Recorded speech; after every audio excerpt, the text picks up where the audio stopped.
Hi there, Ken Godevanis again, and welcome to Kenny's Carrots. This is episode number 7, and today we're talking about biblical social theory.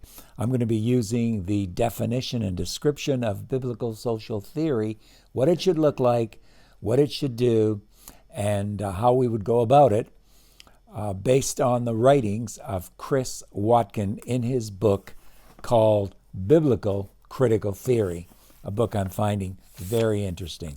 Again, welcome to Kenny's Carrots, episode number 7, Biblical Critical Theory. Biblical critical theory, Watkin writes, should be distinct not simply in its content, but in its manner and mode of engagement. First, it should present a positive agenda, not just a tool of critique.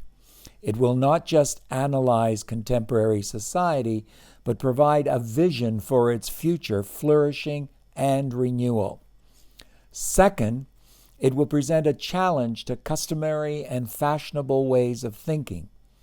It will not merely take whatever happens to be the current flavor of the month in intellectual circles and dress it up in ill-fitting Christian clothing.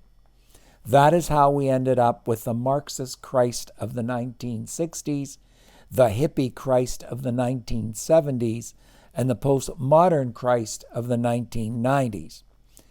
What our culture needs is not a model of Christ made in its own image. It has shelves full of those already. But the real Christ, who comes in grace and truth to confront, complete, and console every culture for its good and his glory. Christ should not fit comfortably into any culture, and if he nestles snugly into our own, then we have almost certainly lost sight of the biblical Christ. Third, a Christian social theory should be nonpartisan.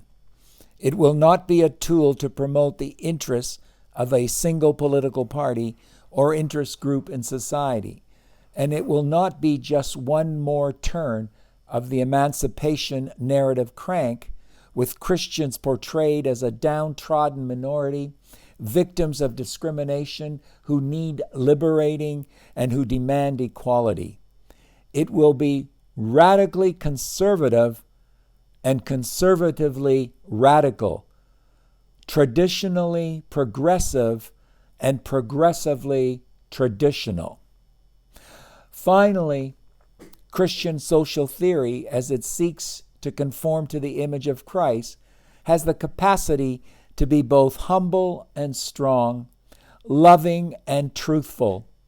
Christ could treat a woman caught in adultery with tender compassion, yet call Pharisees vipers and whitewashed tombs.